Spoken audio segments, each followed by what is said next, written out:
Okay, good afternoon, guys. We are about to start.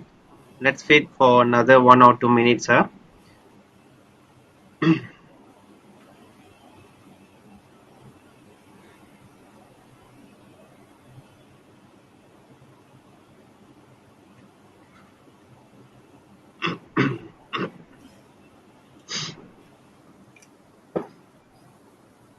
all okay?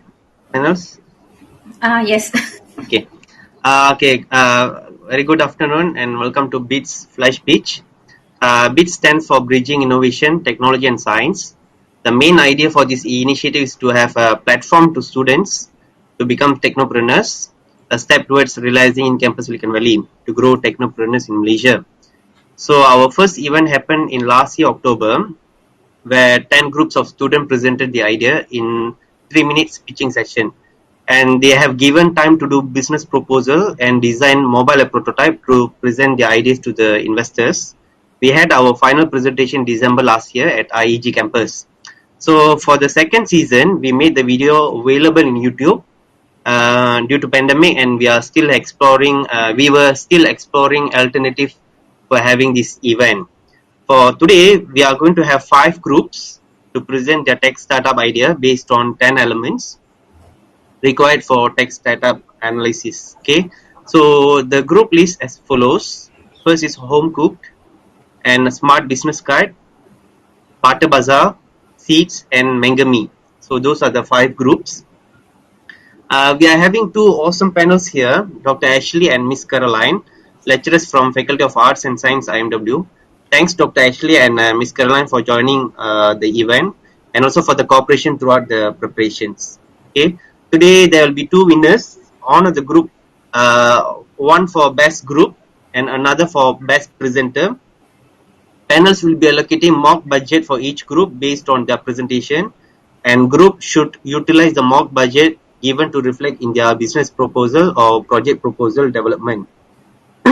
Without any further delay, let us start with our first video, which is home cooked.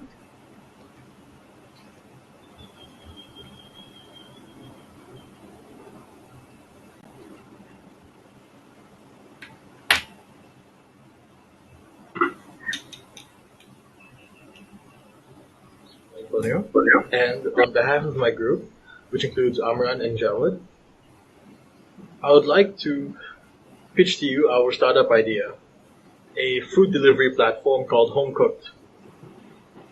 When looking into the food and beverage industry, we could clearly see that there was a gap in the market. With the difficulties in starting a business, alongside marketing for your product, and not to mention the lack of income generation due to COVID-19, we thought that there was a way that we could mitigate this problem. Hence, I introduce Home Cooked. Home Cooked is an all-in-one marketplace for home cooks to sell their delicious home-cooked food. With a low starting cost, home cooks can easily start selling their product. We are planning to launch Home Cooked within the Klang Valley initially, and our goal is to have Home Cooked available nationwide. We are looking for skilled home cooks and hardworking riders to join us. As mentioned previously, the lack of income generation and with unemployment rate on the rise, why waste your time being at home and doing nothing when you can come join our team and not waste any cooking talent that you have? To stand out, we will offer users a subscription plan where users are able to get their food without paying a single dime on delivery fee. Our application will also be assisted with AI. So, what makes us different from GrabFood or Foodpanda, for example?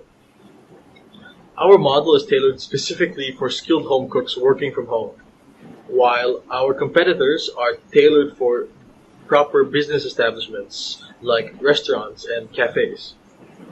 To ensure that Home Cooked is a success, we will be offering competitive pricing and rates along with marketing our platform smartly and aggressively. By using our platform, home cooks can focus on cooking while we handle the business aspect for you, such as delivery and marketing. To attract new users, we would launch a referral program offering promotions for existing and new customers and as well as webinars to help guide home cooks on how to use our platform. Based on our estimation, the failure rate for the startup would be 45%. We believe that how well we market our platform as well as our user retention will be the key defining factors in the success of our startup. So that's all for today.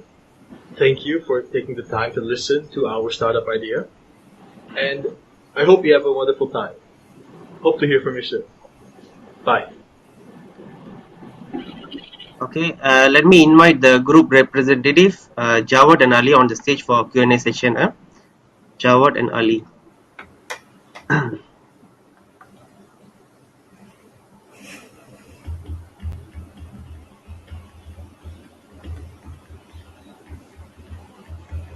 Hello, sir.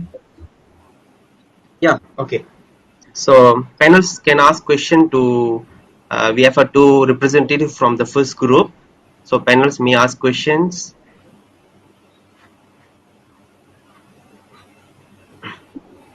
Yeah. Dr. Lee? Oh, okay. Thank you for your presentation. Okay, the idea is impressive. And I have a question. Just now I noticed you mentioned about AI. May I know what is the role of AI in the home cook application? Oh, okay, miss. We have talking about customers.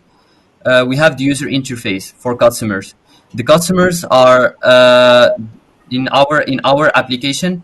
They are divided into two attributes: the seller and the buyer. However, the application, any member of the application will have to be guided through the application, and we have to hire some developers to code for us a specific code to guide the users through the interface. And if the user tries to search something, for example, he tries to search a kind of food he likes or something, the AI should show him the best uh, practices of the foods. Like it should show him what's best, out of all the searches he can search. That's the role of AI. It should guide him to find the best solution into our application. Mm, do you mean the solution is the menu or the recipe? Yeah, the recipe, miss. Or the recipe. Yes. Okay, my second question is, okay, how home cook is different from the existing similar application like GrabFood and Panda?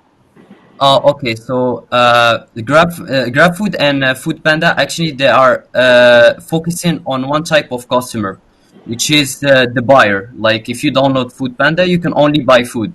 Only admins can sell their content.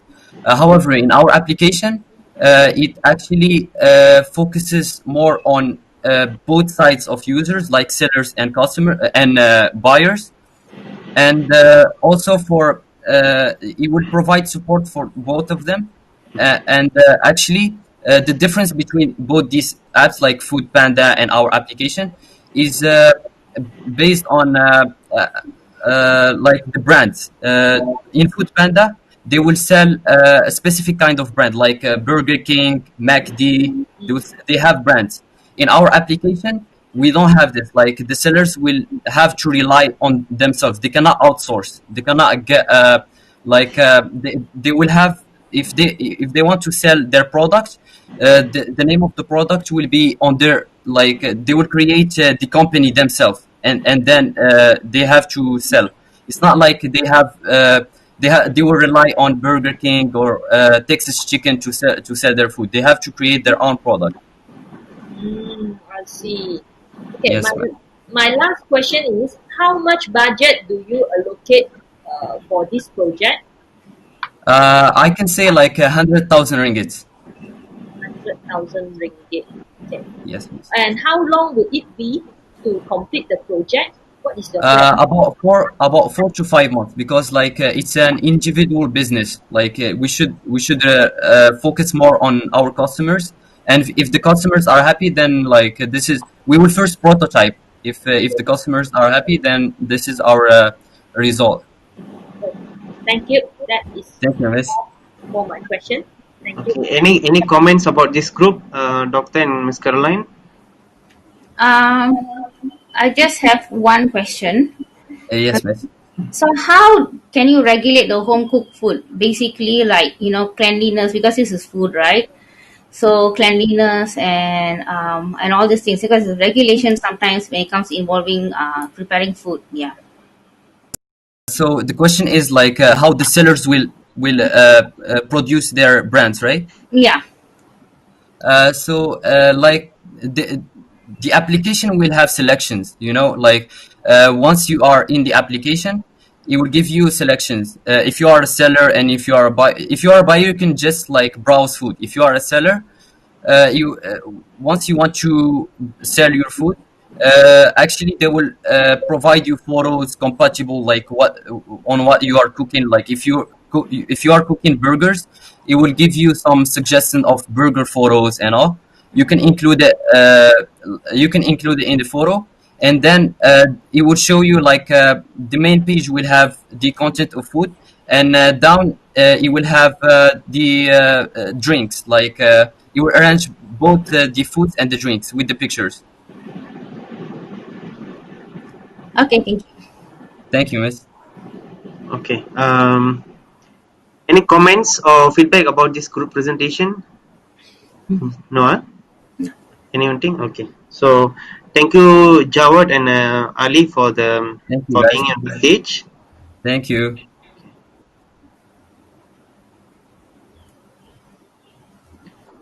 Okay. Thank you for the presentation. Now we move on to the second video, which is a smart business cut.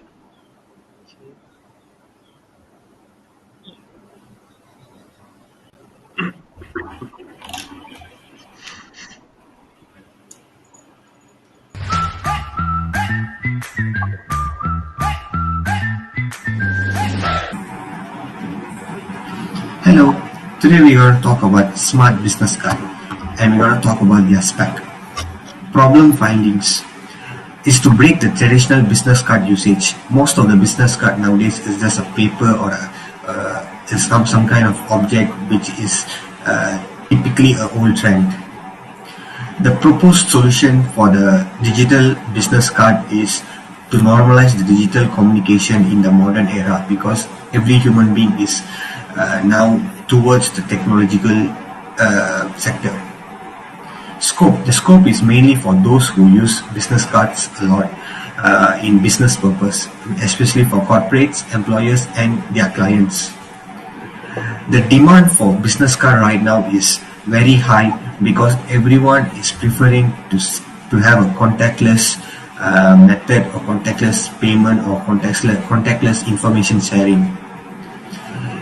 Our uniqueness is what we are not going to use QR in our business card. We're going to use NFC tags. NFC tags is not going to take any internet or any data from our phone. It's only going to use magnetic induction using two devices, which could be data saving purpose for other purpose. Existence. It is one of a kind because our business card will be in the simplest mode for those who really don't like a complicated variable. The probability for a business card, it's easily and technological way to accommodate customers' need and reach customers' expectation within few steps or few methods. Practicality. Business card, digital business card, I don't think so it will be lost. I don't think so it will be disrupted in any situation because it stay connected whether it's 2 a.m. or 2 p.m. Sustainability. Whatever app is there, if the app is so simple and if the app has a strong base layer, that app will be sustained. So as our digital business card plan. Failure rate. All applications will have this problem because of some system down process or some bugs that could be implemented right after an update or whatever, but we make sure it will never happen in our process. Thank you.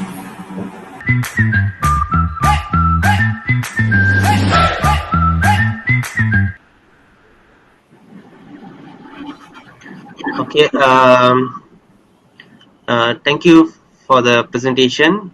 Now, let me invite the group representative, Tarvin and Kugan, on the stage for Q&A session.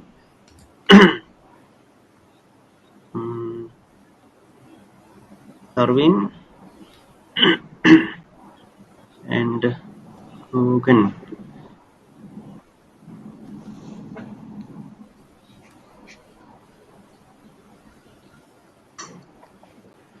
Hmm. Okay, so panels, you may ask question. Okay, I have a question. So the question is, does any of the similar app exist right now? Because we didn't mention about other apps. Uh, pardon, ma'am. I don't get the questions. Okay, so does it's the same type of app, right? Exist in the market?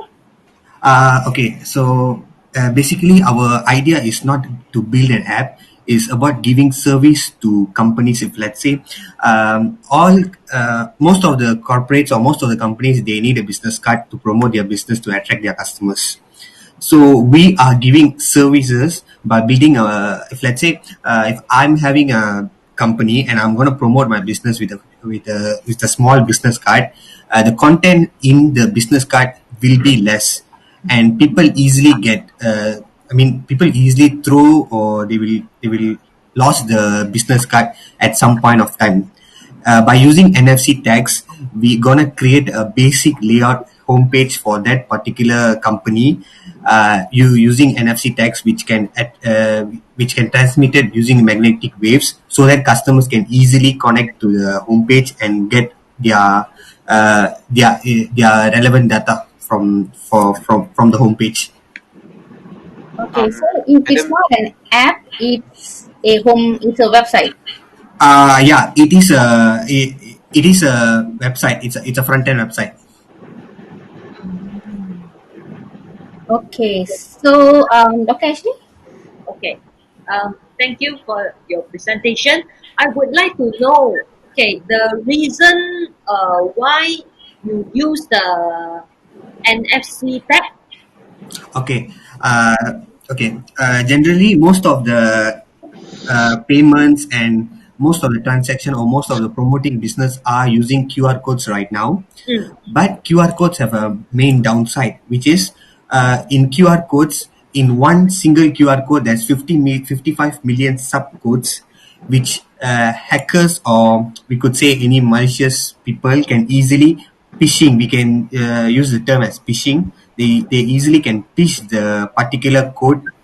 If let's say from the 55 million subcodes, mm, if they did phishing within 10 million codes, no one can find whether the code is it's a valid code or not. mm, So if let's say if QR code used in business transaction and all, it could really it would be a really downside for the business, because anything can happen, because NFC tags is mainly using electromagnetic waves between two devices. So there won't be any internet connection there if it's really needed to get any data. If using phishing cannot work in electromagnetic waves. They need an internet. So that is why we are not using QR codes. but by using the NFC tag, right? Yeah. So, for example, okay, I have the business card, but with the Okay. NFC tag. So Okay. means I still hold a device, right? No. Okay. Technically, it's like this. If let's say Miss Ashley have a book company, Mm, and Miss wanna promote your company to everyone, Miss could come to us, and we will create a homepage. Let's say you want this content in your homepage, which is equivalent to your business card. We will create a homepage for you guys, and we will give NFC tags based on what quantities do you want. If let's say you need 100 NFC tags, So if let's say you are having a book company, you could easily place the NFC tags in popular and in any MPH or any particular places that your products will be sold. At that point of time, if let's say popular needs your book, they run off stock, or they don't have to call you, they don't have to email you, they just could have used their device to scan the NFC tags that place in their store, and it really, I mean, it could work much more faster, and it will be more cost saving compared to using QR codes or any other business cards. That's the main motive we are using NFC tags. Oh, okay. How is it different from RFID? I mean RFID, it's like, how to say, the data rate, how to say, RFID, in nowadays tools are using RFID because their storage of data is much more bigger compared to NFC tags. In that case, RFID will be more expensive compared to NFC tags.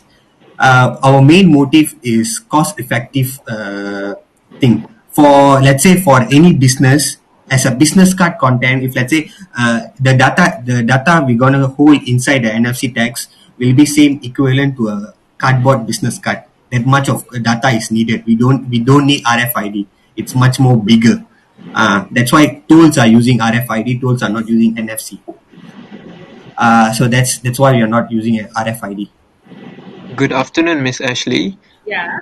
To Yes. add on RFID is more to long range distance. That is why they use it on cars for the tolls. And NFC is maximum you can use it to 4 inches, which comes about to 10 centimeters. It's more secure. So if you really want to give an information to someone, that's when you can do it. Ah, okay, good. Thank you. And my last question is, how do you justify your failure rate? Because I do not see the percentage there in your presentation. Our failure rate is okay. Our main motive is to promote the business, to promote the content of a business.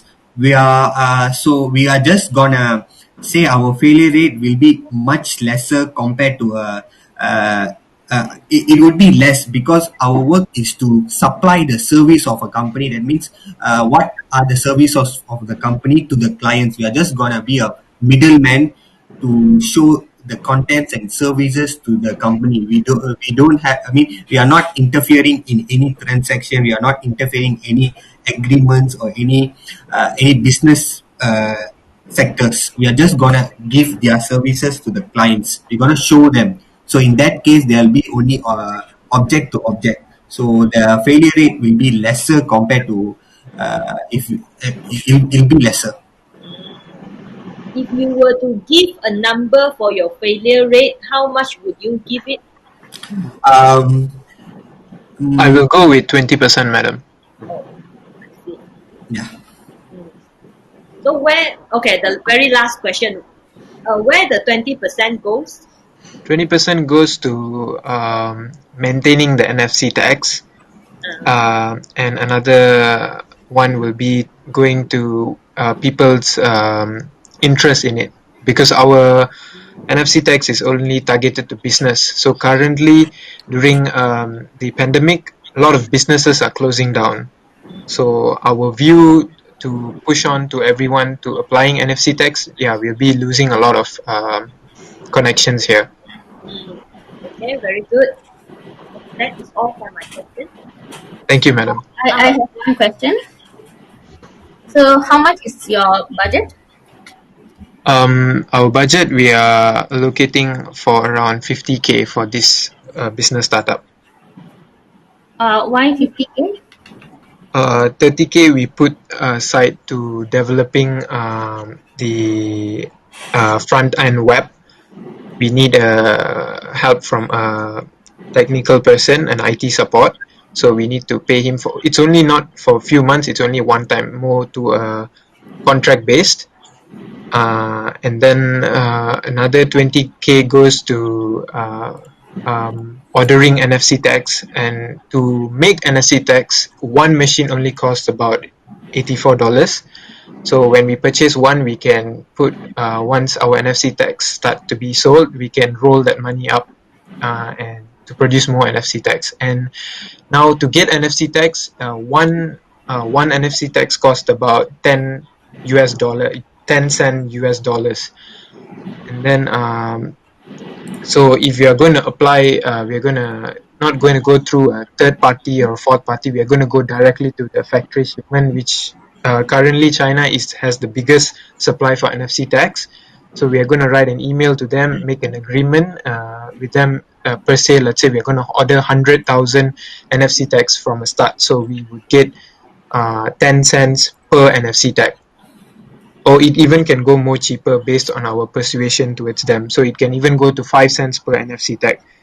So why 100,000 is for a start, when a company comes and approach us, we would give them per se 10,000 NFC tags. If 10 companies comes to us, it easily reaches up to 100,000. That is why we allocated 100,000 NFC tags for a start. So that roughly explains why the 50K. And one final thing, based on Miss Ashley's question about the failure rate, it's about like nowadays all business are depending social media platforms to promote their business, which contains advertising. But if using NFC tags, we could really transform into one-to-one content channel between clients and the customer, because NFC tags really can provide the data. So at the same time, advertising will be happen to the customer without breaching any security privacy. If let's say social media platform, they could or they might look into a company's data with or without consent, which could be a breach of policy. We won't know as a small company, as a newbie company, we won't know social media platform could really breach our privacy or not. By using NFC tags, there won't be any breach of privacy, which could help customers and company to connect one to one. Okay. Thank you. Thank you. Any other questions, Miss? No. Huh? Okay. Thank you, Kugan, and Thank you, also sir. Salvi. Thank you, madam.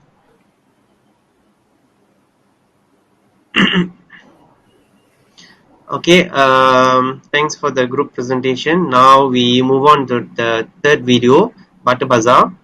So let us play the video.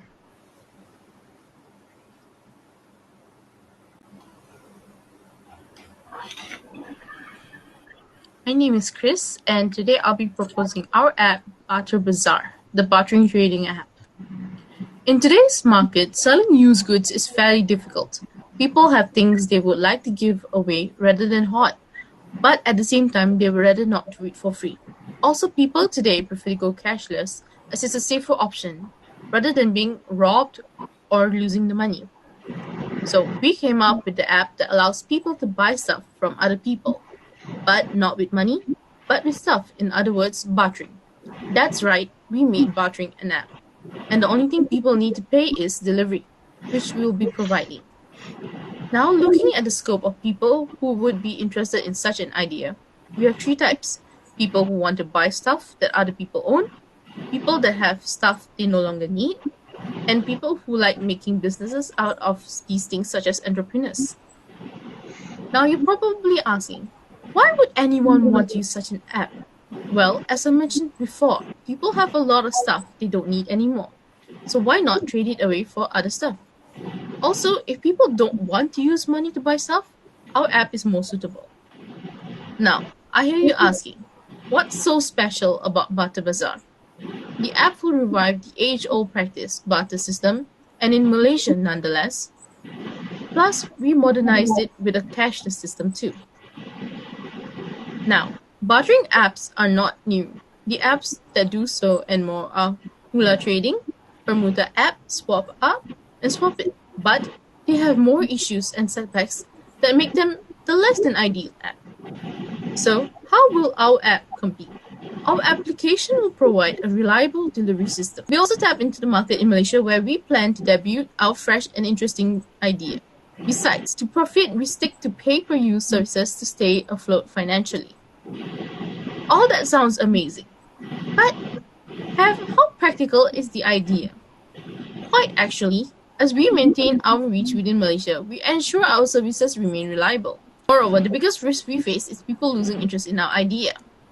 Now let's talk about sustainability. Remember, we'll be managing the delivery, so we'll charge a small fee. Yes, I know. People use our app so they don't need to pay for their items with money. But this way, we can ensure the items get to them safely and fast. This makes our clients satisfied, keeping them with us for longer. And with this, people can also pay extra to get things delivered even quicker if they want. Express delivery. Bartering apps are not new. People have tried and some have failed. However, we will not. There is a high likelihood for a large group of initial users for the application, and this stems from the lack of market presence in Malaysia. Thus, our failure rate is fairly low. That's all for today. Thank you for listening.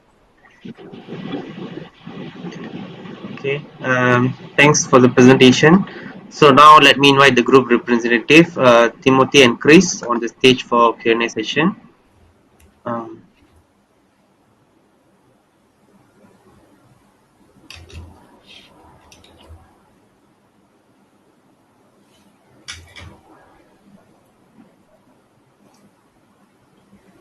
Afternoon, Dr. Ashley, Mr. Pine, and Mr. Subin. Yeah. Okay, so questions? Okay.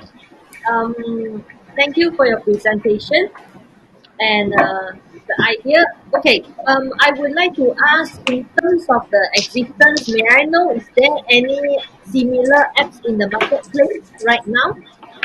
Yes, there are actually 4 existing apps there on the market. One is Hula Trading, Permute App, Swap Hub, and SwapPit. With only SwapPit, I believe, is localized within the Asian region. None of these, however, focus within Malaysia only. That's our main difference. We're only focusing on Malaysia. Means the uniqueness of your app is in terms of the focus group, or how would you want to compare with other 4 the existing apps? In terms of the other four, their quality, many of the user reviews have mentioned that their UI is pretty bad, the system is pretty slow, sometimes there's nobody on the site at all, and there aren't any good offers. Because we're limiting it to Malaysia, we can hopefully garner a certain culture around the app, so that certain items in Malaysia, Chris, if you could help an example of an item that only Malaysians would probably want. Oh, okay. I see. So, can I say that this is the app's value in the market? Yes. Okay, I see. That end will also be handling deliveries ourselves, so we can guarantee that things will get delivered on time, and that and we'll also be checking, of course, the items being sent.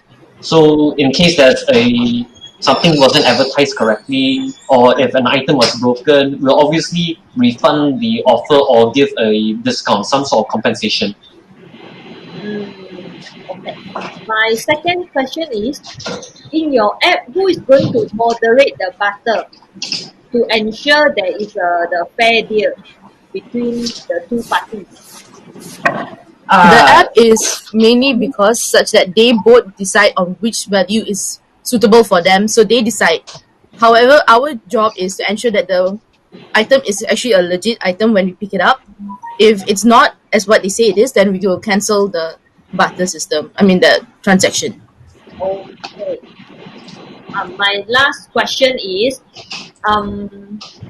how is your app generating income in the whole process? How do you generate profit out of this app or this service? We'll be taking a small delivery fee since we're the ones handling the deliveries, we'll be taking a small delivery fee, about 5 ringgit to 1 ringgit, depending on the speed they choose. We'll also be offering what's the word I'm looking for? Based on location as well. Yes, based on location as well, along with a, what's the term I'm looking for, Chris? The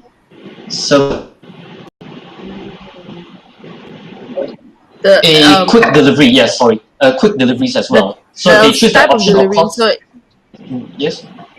the type of delivery. So it depends if they want it like the normal delivery time or express delivery.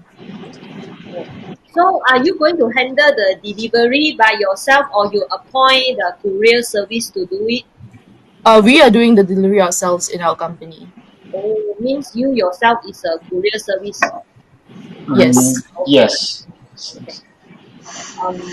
How do you justify your failure rate? Our failure rate, well, it'll be 65%, 65% if we don't garner enough initial users. Because obviously, such a system would require a reasonably sized user base to function. However, with at least a minimum of around 100 users, we can spend more money from these users trading on advertisement, social media, and other things to try and garner more attention to our app, which will lower our failure rate to around 10%. Oh, 10% failure rate. I see. Okay.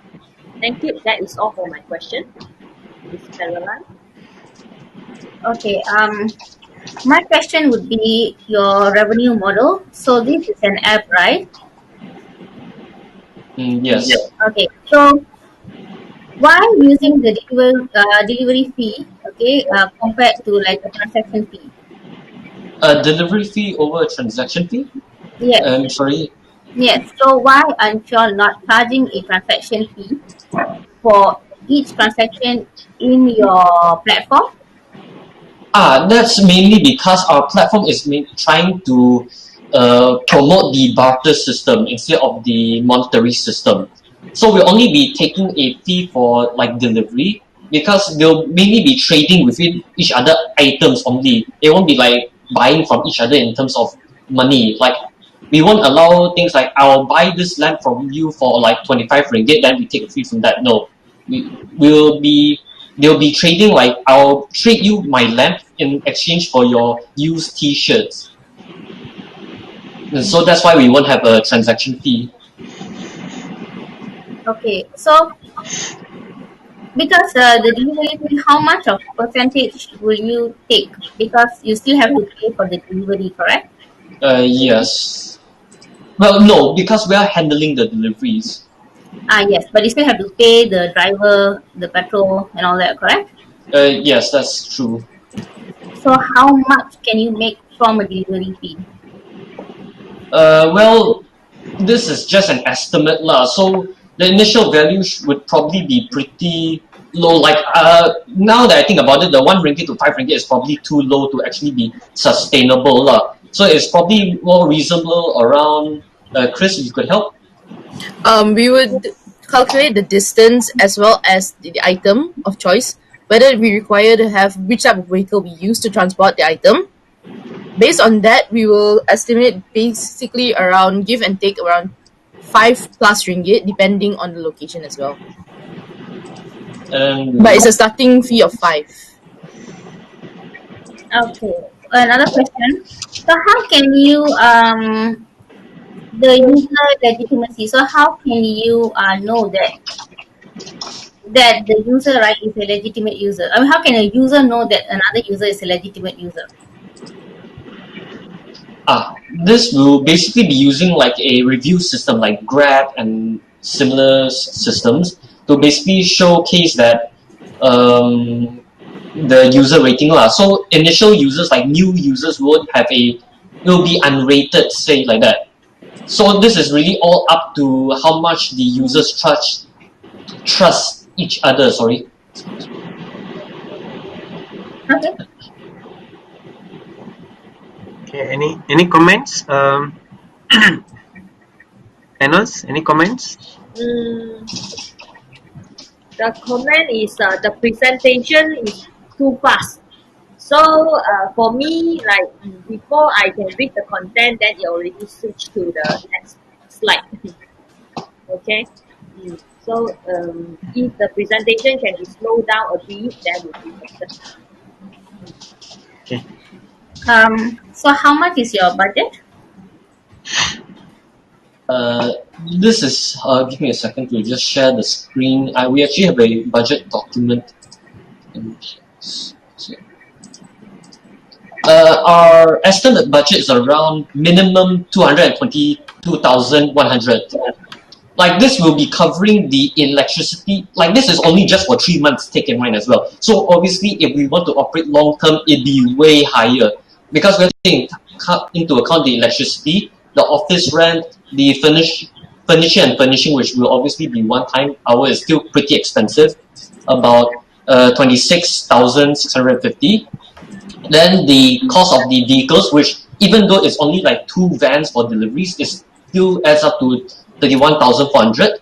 And then Wi-Fi cost is pretty low. It's like 450 on 3 months, so 150 a month.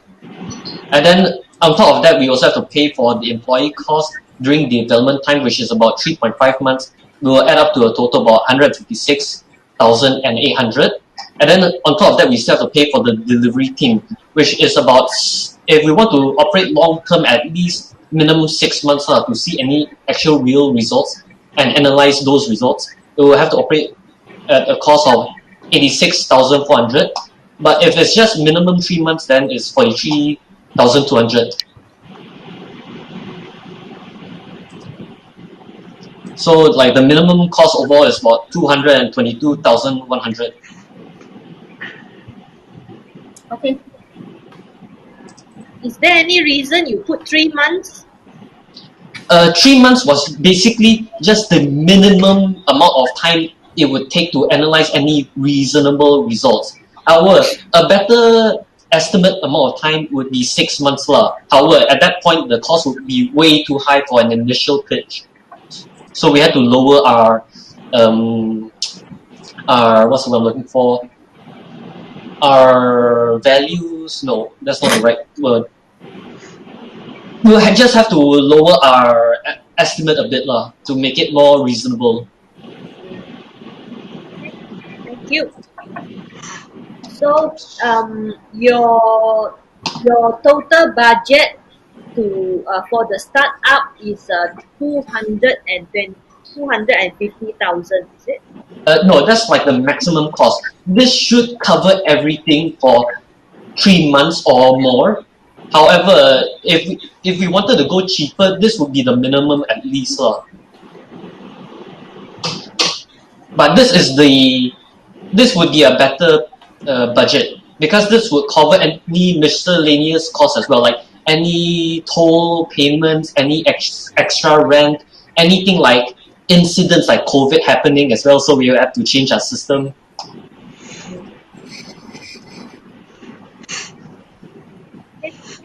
Thank you. Okay. Thank you for the presentation.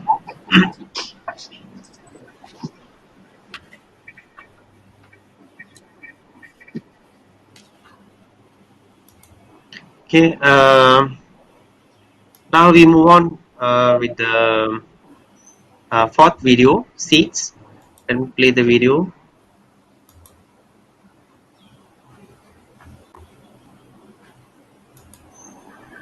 Hello, my name is Wei Hing, and today I'm going to present our app, Seats.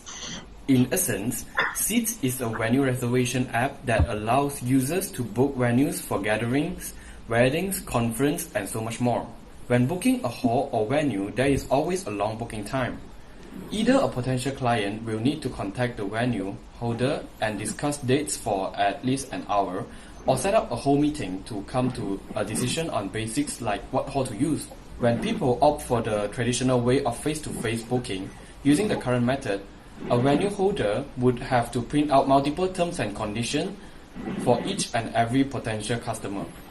Other than that, customers tend view fewer venue options because they do not have time to meet with every venue holder just to find out if they can even be booked during the dates they are looking for.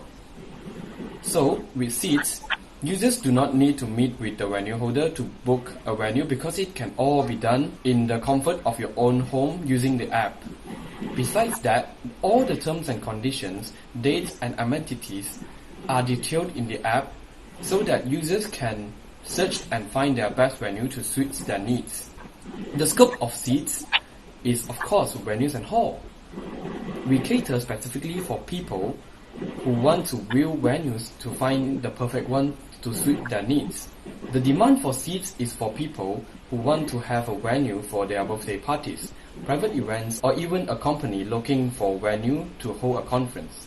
I would say that seats is unique because we do not have any competition in the market so far.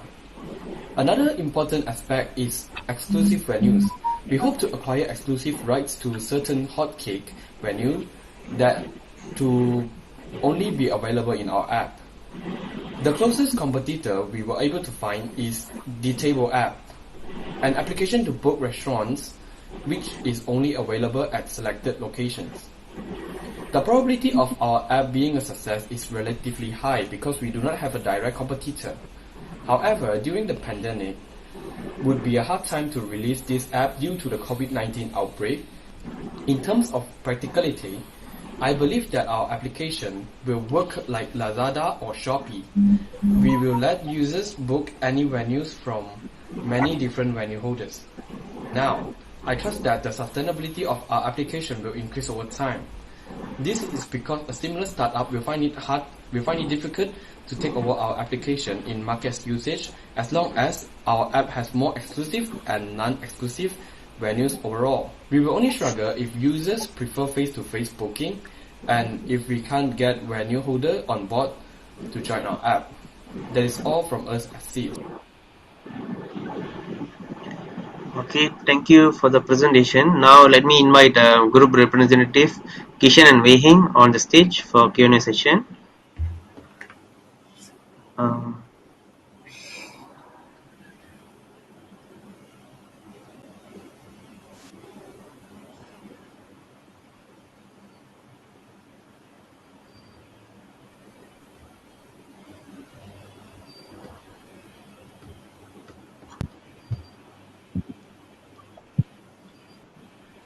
Okay, so Wei Hing?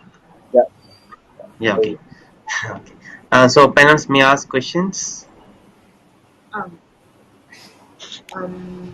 I ask first. Yeah, sure. Okay. Thank you for your presentation. And my first question is in terms of practicality. So, can you explain on how practical your apps, in especially in this situation, the pandemic situation? I think the main issue is the time that we release the app. So if you release the app right now during the pandemic, would be not very practical because there are very few people holding venues. But when released at the right time, say in 6 months' time or a bit longer, we might have a more market share compared to any other system. So I think it's quite practical because there are a lot of companies and normal public who are quite likely to use this app because of the simplicity versus going to meet the venue holders in person. Then, how would you, okay, by judging by this pandemic situation, right? So less function, or how would you create the value out of this situation? The value of your app. How would you like to? What we could do is we could reduce the number of available seats in a certain venue. So, for example, if you're talking about like a hall, like that can be used like a sports hall or something similar, we could say that you could have like 5 people, let's say a family, that can come and use the hall and convert like a wedding hall to a sports hall where they can do anything that they want. And thus you can circumvent the social distancing rule by having same people from the same household. So means your app will provide this functionality to do the monitoring and the coordination. The way we want to plan our app is that we can have the venue holders write the rules and regulations or the reservation options as part of their venue. So if, let's say, during this time they want to specify that only people from a household, or they're only open for members that are 5 or below, they can set it as part of the rule. So when you book the hall, you have to go through those steps, and then you can identify what you're looking for. And so it's more on the part of the venue holders to enforce those rules. So your apps is basically do the matching. Yeah, yeah. Yeah. Okay, I see. And how would you rate your the successful of your project? In Malaysia, there isn't any competition that we could find so far. If you're talking about specifically venues, there aren't any venue reservation apps in Malaysia. So I think it would be a success if released at the right time when we're not in this situation right now. However, if we are releasing it in 6 months' time, I think it would be successful. Can you list out some of the risks for your project? The risks would be that if we can't get many exclusive locations, or if venue holders prefer to use the face-to-face system, or if the public or companies prefer speaking directly to the venue holders. And what are the percentage for these risks? If we're talking about failure rate, it's about 30%. If we exclude the fact that it's a pandemic right now, but if it is a pandemic, we're talking about 60 to 70%. So it's all depends on the timing. So if we push it back to about 6 months from now, I think it would be significantly less. My last question will be, how much budget would you allocate for this project? Specifically for the app development, we're looking at about 60,000 ringgit, and that's including, of course, like about 114 or so development days, and then further than that, we're looking at about 100,000 ringgit for incentive to the venue specifically. So if you want to get a venue on board to be an exclusive venue, we'll have to provide them incentives to stay on with us. So yeah, So basically, your startup budget is. around 160,000. Thank you. That is all Right. for my question. Okay. Miss Caroline? Yes. Okay. So you said, right, you don't have to meet with the vendors, right? Okay, so you can just book online. But what's wrong with meeting with the vendors? Don't you want to look at their venue? I mean, don't you want to have a look at the venue? So would would it be something that you want to book a venue without looking at the place first? Um, if you look at like another example like Trivago, right?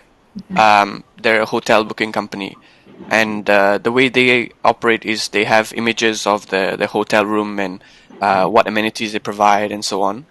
So we intend to go on the same principle, and in that we have images and like the space requirements, what amenities they provide, if they allow for food, if they provide certain things that other venues don't have. And so we try to make the venue holders list down all the available options, and then let those customers choose what they want, basically. And if they need further clarification or so on, they have the option to communicate with the venue holders directly through the app.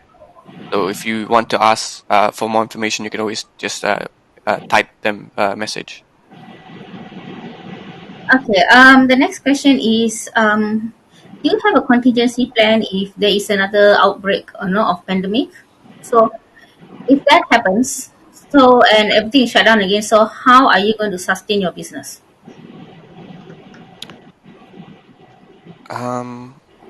We could always use the methods that other companies have started to go on, especially food and beverage services or like cinemas. They all have updated their systems so that people who are afraid of going in big groups can go to the cinema or go to a food and beverage location. So you could have social distancing enforcement. You could have groups of people who are friends or family members to have small uh, parties or events or so on, which would overcome certain issues with the pandemic right now. Okay, I think it's something that you'll have to look at, of evolving so that we can add other things, right? So in case there is another outbreak or Mhm. future outbreaks as well, Okay, especially for this kind of business. thank you. Okay, thank you for the presentation.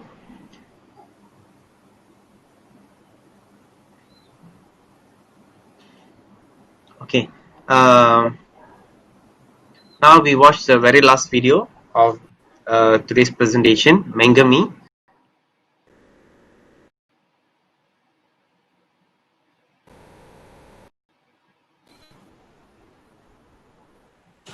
Hi, my name is Govindarajan. My team consists of Victor, Mimosa and Rafida, and our startup idea is creating a home-based cooking app, which is Mangami. Nowadays, many people facing the same problem, ordering food online. Customers, the selections of the foods, they don't have choice to select food. Even there are no many options for the payments also. Plus, they need to wait for so long until the order receives. Same goes to homemakers. They don't have clue on what to cook. Some faces storage problem like less of vegetable in their fridge. Some even being absent-minded. They put the food on the stove and then they forget it. To avoid all that problem, we propose the solution, new cooking idea. It has a timer. It also gives you storage update on vegetables for cooking. You can do online food shopping which can be delivered to your house door. Plus, it provides many homemakers a chef hiring for events. The app also consists of all type of payments including touch and go, credit card, online banking and even more. It also provides a chance for the customers to view the food delivery status. Plus, it gives the customers full control. As part of the scope, we are looking for to release the app in the Malaysia among the housemakers, students who staying in hostels, bachelors, and also for part-time jobbers like delivery and cook. This is the reason why this app will be a demand. It provides online order and event catering. Plus, it will bring the talented homemakers in kitchen to outside, make them be popular like professional chefs. We hope this app will brought you the clean and healthy food from home chefs. These are the 5 uniqueness which we provided in the app book of global recipes, which can give homemakers many ideas on what to cook. The second uniqueness is the app has less competition in market. Thirdly, while customers are waiting, they can use their time to play game. Plus, they can earn more rewards and points, which can be used later to buy foods. We also included nutrition and allergic tracker. For those who are allergic, they can view this allergic tracker so that they won't order the allergic foods. Plus, many people now following fitness and diet. So, nutrition tracker will help them by providing healthy and nutrition foods. Last but not least, we have provided buy 4 half price one. If people buy 4 types of foods, the fifth one will be a half price. When we done a research on home cooking app, we found an app which is not released in Malaysia but in other countries, which was homemade. There is no existent same food app in our Malaysia. So we brought up with new home cooking app, which was Mangami. A part of probability. Since the COVID pandemic made everyone do anything in online, many people are ordering the food through online. So we think there are high possibilities in becoming a successful app. Our app have extra features compared to other competitors' app. From practicality part, we think our app will work as Damakan app and Food Panda app. It is because instead of ordering food from restaurant, our app will be used to order food from home chefs. We think about sustainability will be increased time by time. Plus, new similar applications should compete with us to take over our app. From the failure rate of our app, we think we need the right time to launch the app so that people will focus more on our app. Nowadays, online food ordering has more competitors, so we think that as a failure rate of our app. We hope to provide our good service to everyone through.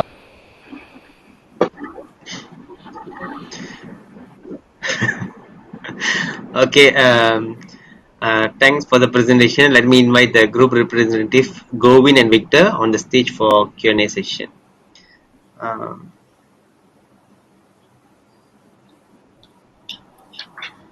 okay, and Govin.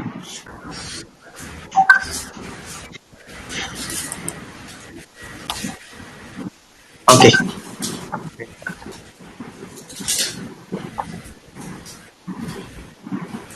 yeah, okay. Parents can can may ask questions. Okay. Hi. Firstly, I think that was a very very fast presentation. Sorry for that, madam. I couldn't really catch what was going on. Okay, so you are a food home food prep app, is it? And delivery. Sorry, I didn't get So that. are you a home food prep and delivery service, is it? Yes, that's basically the idea. Okay, so what is your revenue model? The new mode basically is going to be operating like an home-based cooking function. I mean, cooking faculty basically.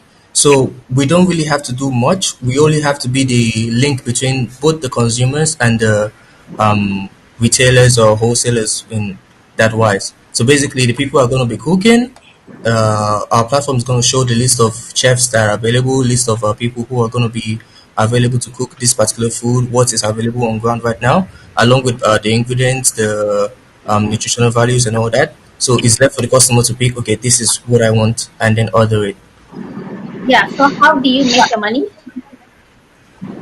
Make our money by the cost, right? If the cost of this particular item is, let's say, like 50 ringgit, for instance, our cut will be like 10-15% out of that 50 ringgit. So basically, whatever amount that the person that's cooking is putting, our own charges are also going to be included in it. Okay, so basically you're saying your transaction fees, right? Yes. Okay. So you said that there is another app in the market, and you said that your app has extra features compared to the other app. So what is the extra features that you have?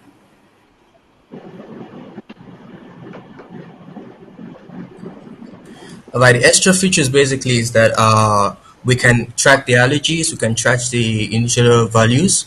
Our ingredients also are also on track. So basically, the customer has total control of whatever is going to be in that particular dish. So that's like the extra feature that our app has. Okay. So your idea is similar to the first idea, home cooked, right? Your Sorry, idea is similar to the first group's idea, home cook. I think So so. how is your Yeah. app Yeah. better or different from them? Okay, our app basically, like I just mentioned now, it has total control for the customers. The customer has total control of everything that's going to be inside. It's basically it's not just like ordering food from Grab or ordering food from Food Panda. No, all those are already in the market. But what makes us unique is that this is home based. It's not like an industry kind of thing. So basically, ingredients can be ordered. Okay, I want this specially in my food. I don't want this specially in my food. The customer has control of all that. I'm allergic to this. I want this nutritional value in my food. The customer has control of all that also. So basically, it's just giving the customer total control of everything that's going to be present, and that's what actually makes us specifically unique compared to all other apps or all other ideas. Okay, and lastly, how do you regulate the food? Because again, I asked the same question to the first group. You know, in terms of cleanliness, because a restaurant, right, they are regulated by the government, right? There is a spot check. You know, they have a license. You know, of food prep and food safety. So how do you meet that standard? Okay, basically, our app basically is going to be having a license, all right? So basically, we're going to try to regulate the food uh, authenticity. Let me put it that way. So, if a chef is coming, basically going to be having specific chefs also that we've already authenticated that okay, this specific chef is actually good at doing this. We have star ratings and all that. So customer also be rating the chefs. Our brand also is going to be rating the chefs based on the ones that we invited ourselves compared to the ones that actually registered based on their own freedom, based on their own choice. So it's just like two different groups. First is the group that we invited specifically to be on the platform. They are like the major coordinators of everything. and next is the people that are registering on their own that they want to be included in the particular brand. So we're going to be regulating it through then, and sometimes we'll be having food tests. There'll be ratings, and that's one way we can regulate everything that comes in and out of there. Dr. Hu? Okay. Okay. Thank you for your presentation. And I would like to know, in terms of the sustainability, what will you do to make your apps sustainable?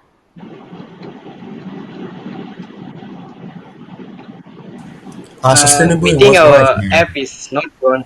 Yeah. Like, Yeah. Go on, Victor. okay, to make your app sustainable means can work in long terms. This business can work in long term. Yeah, our app is going to work in long term, and then we think, as now many food apps are out there, like Food Panda, Damakan, but our one is home-based food app. So we think the more the people reach for our app will grow bigger and bigger according to the time business. Yes. So basically, our app is going to be sustainable because this is like a fresh idea. The market currently for that kind of idea compared to other apps is different. But taking into consideration that apps like Food Panda and Grab and all that are present, but ours being a home cooking kind of idea, ours being an authentic kind of idea is one way that we can maintain sustenance because let's face it, some of the food that most of these outlets bring, sometimes we cannot complain about all that. We just have to take it the way it is. But us, we give the customer the ability to decide what and what they want to be in so and so. So that being said, the customer having that kind of ability, that kind of strength, will feel that okay, yeah, this is an app that I can rely on. This is an app that actually is concerned about me. It's actually concerned about my well-being. Compared to other apps that have no nutritional guidelines, they have no allergy guidelines and all that. So we've taken all that into consideration, and we see that our app having that facility, that having that ability, will actually help us in sustaining. Okay, thank you. My last question,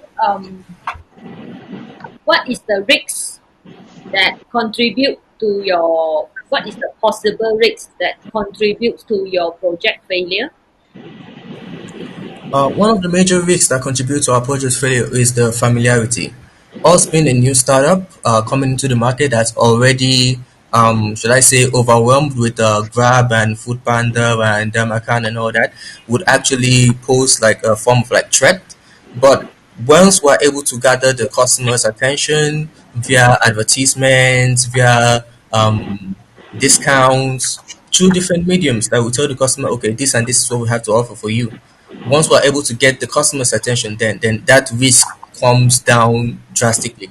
But as a new startup coming into the market, we have to face giants like Grab and Foodpanda, and that's a major risk that we have to contend with. May I know what is your failure rate?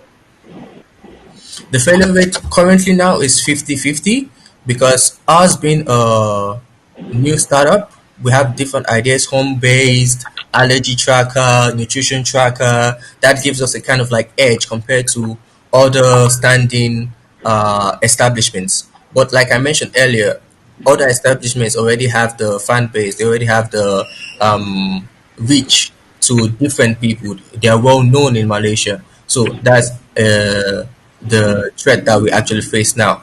So it's a 50-50, but once we're able to level the playing field by getting the customer's attention, getting more reviews and all that, the risk is definitely going to come down. May I know what is your budget for your project? Okay. Currently, the budget for our project is 231,000 because we're looking at different things. We're looking at the project management, which is an estimated cost of about 68,725. We're looking at maintenance of the app and other people under, which is about 6,000. The famous home cookers that we're going to be inviting, we're going to be maintaining them with about 20,000. Registration for the Google Play Store, we're looking at 100. Advertisements on different platforms, YouTube, um, ads on different other apps, we're looking at 10,000. Getting the license to actually operate, we're looking at 2,000.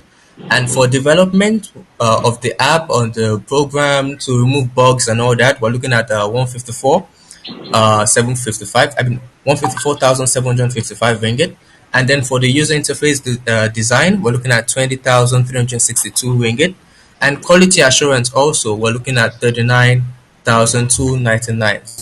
So estimated cost, we're looking at 311,000, but on an average, the cost is going to be about 200 and something. Okay. So since your budget is from 230,000 to 300,000, while Yes. you only have a 50% successful rate that you estimate. Okay, so like 50%, 50%, right? The failing Yes. rate. So because it's a 50-50, while the budget is quite big, quite huge, 230,000. So what makes you to continue with this project while you only have 50% confidence successful rate? The reason why I put it at 50-50% is because of we're actually on the lookout because of the reach that other established platforms already have. Like I mentioned earlier, once we're able to advertise, once we're able to get a strong fan base, of course, it's going to take a bit of time, but currently now this is the best time to actually enter the market due to the fact that we are all on lockdown. So people want to have that home feel, they want to have that home-based taste.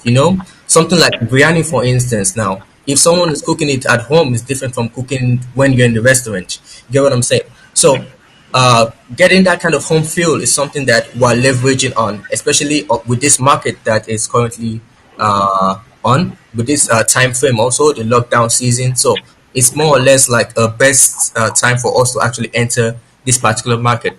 But looking out for the people that are already present in the market, that's why we put it at 50% rate. But once we're able to do the advertisement, once we're able to do logistics, once we're able to get, okay, this and this is what we're available, discounts for all and all that, the risk level goes down from 50 down to about 20 or 10. Thank you. That is all for my question. All right, madam. Okay. Thank you for the presentation.